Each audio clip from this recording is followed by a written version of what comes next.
یہ 77 سال سے آپ نے جو ریموٹ کنٹرول سسٹم اسلام آباد سے چلا رہا ہو وہ ناکام ہو چکا ہے.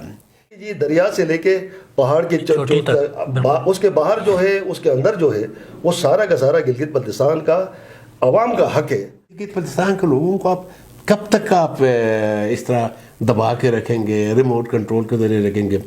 لیکن آپ نے دیکھا کہ یہاں پہ تو ایک حوالدار جو ہے وہ اسمبلی کا تالا لگاتا ہے, ہمارا اسپیکر جو ہے ہاتھ جوڑ کے رہ جاتا ہے کہ جی اسمبلی ہی نہیں کھلوا سکتا. اگر حقوق نہیں دیں گے, اس طرح بلوچستان میں اٹھ رہے ہیں اور کے میں اٹھ رہے ہیں, اس سے پہلے بنگال میں اٹھے, تو بنگال کی اہمیت اور افادیت کیا ہے؟ سوچا ہے کہ ہم کوئی قومی جرگہ جو ہے وہ اس کا انعقاد ہو تاکہ قومی بیانیہ جو ہے وہ تشکیل پا سکے. آئینی شہری نہیں ہے, ان کے آئینی ریاست کا حصہ نہیں ہے, یہ ایک عارضی ارینجمنٹ ہے. کیا عوامی ایکشن کمیٹی پیپلز پارٹی کے اس نعرے یا منشور کی حمایت کرتی ہے؟ گلگت بلتستان کا باشندہ ہونے کے ناطے جو بھی حق حاکمیت اور حق ملکیت کو کی ڈیمانڈ کرے گا, عوامی ایکشن کمیٹی جو ہے نا اس کی بھرپور حمایت کرے گی. نام نہاد لینڈ ریفارم کے بل کے تحت جناب وہ سرکار اپنے قبضے میں لینا چاہتی ہے. گلگت بلتستان عوامی ایکشن کمیٹی کے اندر 40 اس کے سٹیک ہولڈرز ہیں جو میں سمجھتا ہوں کہ حقوق پہ خودکش حملہ ہے اس حکومت کا.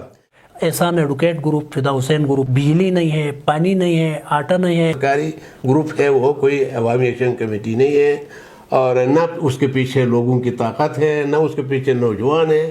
فیصلے اسلام آباد میں ہوتے ہیں اور اسلام آباد والوں پر گلگت بلتستان کے لوگوں کا کوئی دسترس نہیں ہے. ان کو کہا گیا فدا گروپ, ہمیں کہا کہ حقیقی عوامی ایکشن کمیٹی. یہ سارے عوام جانتے ہیں. ایک خود مختار قوم کو آرڈر پہ چلایا جائے گا. عوامی گروپ, سرکاری گروپ. ہاں, یہ عوام نے کہا, ہم نے نہیں کہا. اس لیے گلگت بلتستان عوامی ایکشن کمیٹی نے اپنا 19 نکاتی چارٹر آف ڈیمانڈ میں پہلا نقطہ ایک آزاد خود مختار انڈیپینڈنٹ آئین ساز اسمبلی چاہتی ہے. ایئرپورٹ کے متاثرین کا مسئلہ ہو یا دیامر ڈیم کا مسئلہ ہو, یہ ایشوز ایسے نہیں ہیں کہ جناب جس کے لیے آپ, چونکہ جائز مطالبات ہیں ان کے. ہم بھی یہ چاہتے ہیں کہ گلگت بلتستان کے اسمبلی کو بااختیار بنایا جائے, انڈیپینڈنٹ بنایا جائے اور اس کو آئین بنانے کا اختیار دیا جائے. امر کے عوام نے پاکستان کو روشن کرنے کے لیے اپنے دادا پردادوں کی قبریں بھی قربان کر دی. السلام علیکم ناظرین, آپ دیکھ رہے ہیں ہمالیہ میڈیا نیٹ ورک. میں ہوں آپ کا میزبان محمد ذاکر. دیامر احتجاج کا تقریباً 2 ہفتے ہونے والے ہیں, وہاں پہ احتجاج جاری ہے, جبکہ ایئرپورٹ متاثرین کا بھی دیرانہ مطالبہ ہے. انہوں نے بھی رمضان کے فوراً بعد ایئرپورٹ کا گھیراؤ کرنے کا اعلان کر دیا ہے. اس عوامی ایشوز پر مہمان ہمارے ساتھ موجود ہے. بانی و چیئرمین عوامی ایکشن کمیٹی احسان علی ایڈوکیٹ اور سینئر نائب صدر عوامی ایکشن کمیٹی انجینئر محبوب ولی خان. محترم, آپ دونوں کا بہت بہت شکریہ آج آپ نے اپنا گو نہ گو مصروفیات سے وقت نکال کے ہمارے پاس تشریف لائے. آپ کا بھی بہت شکریہ. آپ کا بھی بہت شکریہ, آپ کے چینل کے بھی بہت شکریہ, آپ لوگوں نے ہمیں موقع دیا. محبوب ولی صاحب, یہ بتائے گا عوامی ایکشن کمیٹی کا 19 نکاتی چارٹر آف ڈیمانڈ ہے. پہلا نکات ہی گلگت بلتستان اسمبلی کو با اختیار اور آئین ساز اسمبلی بنانا ہے. تو کیا فارمولہ ہے اور کیسے اسمبلی کو با اختیار اور آئین ساز اسمبلی بنایا جا سکتا ہے؟ شکریہ ذاکر صاحب, آپ کا چینل کے توسط سے یہ انتہائی اہم بات یہ ہے کہ جی گلگت بلتستان عوامی ایکشن کمیٹی جو ہے اس سے پہلے جو بھی تحریک چلتی رہی ہے وہ جو ہے وہ مراد کے لیے تھا, خواہ وہ گندم سبسڈی کا ہو, ٹیکس کی ایشور کا ایشو ہو. آپ نے جیسے ذکر کیا کہ جی دیامر حقوق 2 ڈیم بناؤ تحریک ہو یا ایئرپورٹ کے متاثرین کی تحریک ہو, یہ تمام ایشوز جو ہے وہ اختیار مانگتے ہیں کہ ایشوز کا حل جو ہے وہ اگر مقامی لوگوں کے اختیار میں ہو تو وہ یہ دھرنے بھی نہیں ہوں گے, نہ یہ ریلیز ہوں گی, نہ یہ احتجاج ہوں گے, کیونکہ اختیار ہمارے پاس نہیں ہے. اس لیے گلگت بلتستان کے لوگ جو ہے وہ دھرنوں پہ احتجاجات کی حد تک جو ہے نا وہ اپنا سر جو ہے وہ پتھر کے ساتھ ٹکرا رہے ہوتے ہیں. لیکن حکومتیں جو ہیں وہ چونکہ فیصلے اسلام آباد میں ہوتے ہیں اور اسلام آباد والوں پر گلگت بلتستان کے لوگوں کا کوئی دسترس نہیں ہے, انہیں کوئی گلگت بلتستان کے سارے لوگ مل کے ایک اسمبلی کے ممبر کو نہ ووٹ دے سکتے ہیں، نہ ان کو ہرا سکتے ہیں، نہ جتا سکتے ہیں، اس لیے وہ آزاد ہیں۔ تو اس لیے گلگت بلتستان عوامی ایکشن کمیٹی نے اپنا 19 نکاتی چارٹر آف ڈیمانڈ میں پہلا نقطہ ایک آزاد، خود مختار، انڈیپینڈنٹ آئین ساز اسمبلی چاہتی ہے، کیونکہ UNCRPP کے قراردادوں کے مطابق آلریڈی یہ بات کمیٹڈ ہے کہ گلگت بلتستان کے لوگوں کو داخلی خود مختاری دی جائے گی۔ اب اس خود مختاری کو ایکسرسائز کرنے کے طریقہ یہ ہے کہ کیا ایک خود مختار قوم کو آرڈر پہ چلایا جائے گا؟ اب الیکشن یہ 2018 کا ہے یا 17 کا ہے یا 19 کا ہے، یہ ایک آرڈر ہے، اس کو ہماری اسمبلی جو ہے اس آرڈر کے ماتحت تھے، اور اس آرڈر کو کے اندر نہ تو یہ ترمیم کر سکتی ہے، نہ اس آرڈر کو کوئی چیلنج کر سکتا ہے۔ تو جب تک گلگت بلتستان کے عوام کو اگر آپ حق ملکیت اور حق حاکمیت دینا چاہتے ہیں تو حق حاکمیت دینے کے لیے ہم بھی پاکستانی جیسے 4 صوبوں نے مل کے پاکستان بنایا ایک آئین کے تحت، اسی طرح ہم بھی یہ چاہتے ہیں کہ یہ جو انسانی سفر کا ارتقا ہے یہ بھی یہ وہ کرتا ہے کہ یہ بادشاہت، سرداری نظام سے اوپر ہٹ کے ابھی دنیا کا شعور اتنا بلند ہو گیا کہ وہ ایک آئین چاہتے ہیں۔ تو ہم بھی یہ چاہتے ہیں کہ گلگت بلتستان کے اسمبلی کو بااختیار بنایا جائے، انڈیپینڈنٹ بنایا جائے، اور اس کو آئین بنانے کا اختیار دیا جائے، تاکہ اس آئین کے تحت ہماری ایک آزاد عدلیہ وجود میں آئے، آزاد مقننہ ہو، آزاد انتظامیہ ہو، اور ایک صاف و شفاف انڈیپینڈنٹ جو ہے میڈیا ہو، تاکہ ہر بندہ ان 4 جو اسٹیٹ کے پلر ہوتے ہیں، یہ 4 کے 4 جو ہیں وہ ڈائیکوٹمی آف پاور جو ہے، سپریشن آف پاور کے تحت کام کرے۔ ورنہ یہاں پہ تو ہمیں کبھی FCR پہ، کبھی داتوڑ پہ، کبھی پتہ نہیں کیا کیا رول دے گئے جو سارے کے سارے جابرانہ ہیں، استحصالانہ ہیں۔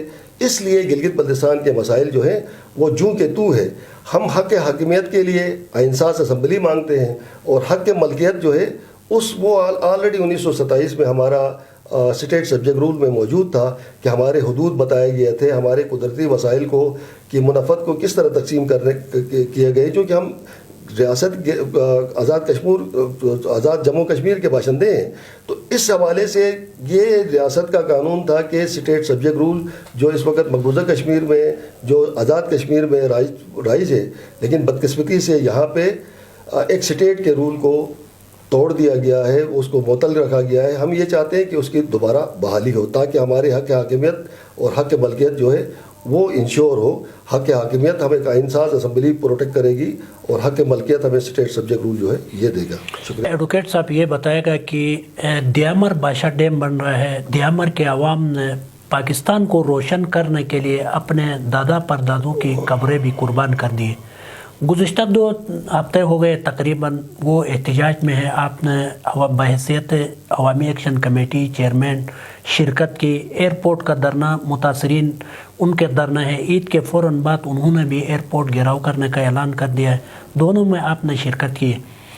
صوبائی حکومت کی کمیٹیاں 2 بن گئی، دیامر والوں نے مسترد کر دیا، وفاقی کمیٹی بن گئی ہے، مگر اب تک کوئی مذاکرات نہیں ہو رہے، پیش رفت نہیں ہو رہی۔ تو اس حوالے سے آپ کیا کہیں گے؟ کیا وفاقی حکومت گلگت بلتستان کو نظر انداز کر رہی ہے یا عوام کا حق نہیں دینا چاہ رہی؟ تو برادر دیکھیں، بنیادی مسئلہ جیسے کہ ابھی ہمارے محبوب صاحب نے بتایا، وہ حق حاکمیت کا ہے۔ حق حاکمیت جب تک آپ کے پاس نہیں ہوگی، یہ مسئلے بڑھتے رہیں گے، کم نہیں ہوں گے۔ کہ دیکھیں نا، یہ مسئلے یہاں کے حکومت کو حل کرنے چاہیے۔ ایئرپورٹ کے متاثرین کا مسئلہ ہو یا دیامر ڈیم کا مسئلہ ہو، یہ ایشوز ایسے نہیں ہیں کہ جناب جس کے لیے آپ، چونکہ جائز مطالبات ہیں ان کے، ایئرپورٹ والوں کا بھی، بھائیوں کا بھی، پچھلے قیام پاکستان سے جب سے ایئرپورٹ بنا ان کو حق نہیں دیا گیا۔ یہ جو دیامر بادشاہ ڈیم کا ہے، یہ تو جس وقت یہ ڈیم کا ایگریمنٹ ہو رہا تھا یا منظوری دی جا رہی تھی، اس وقت کے ہمارے نمائندوں نے بڑی کمزوری دکھائی ہے، کوئی ٹھوس معاہدہ نہیں کیا ہے حکومت کے ساتھ۔ کہ دیکھنا ہے کہ یہ دنیا کی ہسٹری میں یہ پہلا علاقہ ہے، پہلے لوگ ہیں کہ ان کو ایک خطے کے لوگوں کو جو صدیوں سے یہاں پہ آباد ہے، ان کے قبریں، ان کی جائیدادیں، ان کی آباد زمینیں ہیں اور ان کی تاریخی وہاں روایات ہیں، اس کو دبو کے ایک دوسرے علاقے کو آباد کرنے کے لیے، تو یہ میرے خیال میں اس سے بڑا ظلم، اس سے بڑی ناانصافی کسی خطے میں نہیں ہے کہ ایک خطے کو ڈبو کے دوسرے خطے کو آباد کیا جا رہا، تو یہ ناقابل برداشت ہے۔ اس پہ ابھی ہمارے دیامر کے لوگ جو متاثرین ہیں، جس میں ہزاروں لوگ اس میں ہیں، کچھ چند لوگ نہیں ہیں، 4000 سے زیادہ فیملیز ہیں، اور پھر یہ 31 گاؤں ہیں جو اس ڈیم سے ڈوب رہے ہیں، کوئی پورے ڈوب رہے ہیں، کوئی پارشلی ڈوب رہے ہیں، تو اس لحاظ سے یہ پوری جو ہماری دیامر کو اس کو خاص طور پر چلاس تحصیل کو یہ صفائی ہستی سے غائب کر رہے ہیں اس سے ڈیم کو بنانے کے سلسلے میں۔ تو ابھی لوگوں کو ہوش آیا، تو بڑی میں سمجھتا ابھی بھی وقت ہے، تو یہ ان کے مطالبات انتہائی جائز ہیں، ہم مطالبات کی حمایت کرتے ہیں، ہم نے وہاں جا کے بھی حمایت کیا، اور ہمیں اس پہ کے لیے ہم لانگ مارچ کے بھی ہم نے اعلان کیا تھا، پھر انہوں نے ہمیں ڈیم کمیٹی کے 2 بھائیوں نے فی الحال منع کیا کہ ہم مذاکرات کر رہے ہیں۔ تو اسی طرح ہم نے یہاں جو ایئرپورٹ کے جو ہمارے متاثرین بھائی ہیں ان کے لیے بھی یہی کہا تھا کہ آپ بالکل اس ایئرپورٹ جو آپ کی زمین ہے، قانون بھی یہ کہتا ہے کہ جس زمین کے آپ کو کمپنسیشن نہیں ملا اس زمین کو آپ دوبارہ اپنے قبضے میں لے لیں۔ تو یہ ہماری اس حکومت کی، وزیر اعلیٰ کی، اس اسمبلی کی بے اختیار ہونے کی وجہ سے، ان کی حکومت پاکستان کے سامنے اس کی کوئی اہمیت نہ ہونے کی وجہ سے یہ اس پہ کوئی توجہ نہیں دی جا رہی ہے، ورنہ یہ دونوں مسئلے وزیر اعلیٰ کے اختیار میں ہونے چاہیے۔ وزیر اعلیٰ کو جناب حکومت سے کہنا چاہیے جناب یہ میرے خطے کے لوگوں کے یہ جینوئن مسئلے ہیں، ان کو حل کرو، حل نہیں کر دو تو جناب پھر وجہ بتاؤ۔ یہ پوزیشن نہیں ہے اس وزیر اعلیٰ کی، ورنہ بالکل یہ بہت سارے مسئلے، بہت سارے ایشوز جو ہے یہ حکومت کے اختیار میں ہونا چاہیے تھا، جو یہ حکومت اختیار لینے کی پوزیشن میں نہیں ہے۔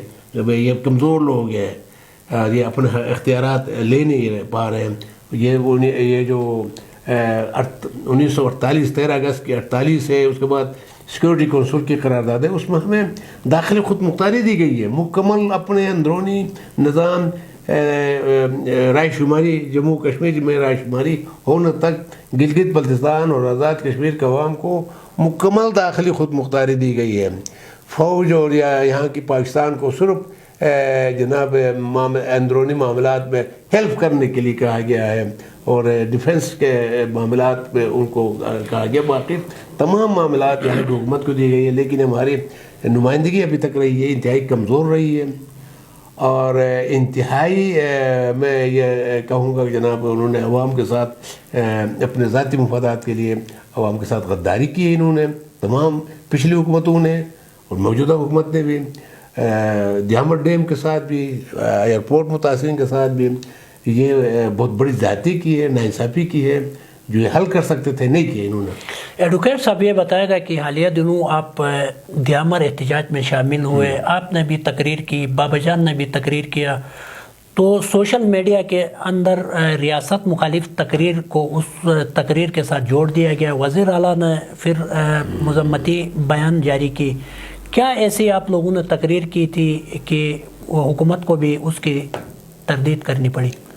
اصل میں ہماری جو حکومت پرابلم یہ ہے کہ مختلف سہاروں کے ذریعے آتے ہیں، انڈیپینڈنٹ نہیں آتے ہیں، تو اس کی وجہ سے وہ ریاست کے مختلف اداروں کے سامنے بے بس ہوتے ہیں، ان کے سامنے جناب مجبور ہوتے ہیں، تو ان کے ایجنڈے کے مطابق یہ عوامی تحریکوں کے خلاف بولتا ہے۔ عوامی ایکشن کمیٹی کا واضح ایجنڈا 19 نکاتی ایجنڈا ہے، جس میں ہم سب پابند ہیں، میں بھی پابند ہوں، اپنا انجینئر صاحب بھی، بابا جان بھی، سارے ہمارے کمیٹی کے لوگ، تو اس میں ہم نے کوئی ایسی بات نہیں کی، اور ہم نے جو ہمارے ساتھ پچھلے 77 سال سے جو ناانصافیاں ہو رہی ہیں، زیادتیاں ہو رہی ہیں، ان کی ہم نے بات کی ہے کہ یہ زیادتیاں ریاست پاکستان نہ کرے، اور ہمارے جو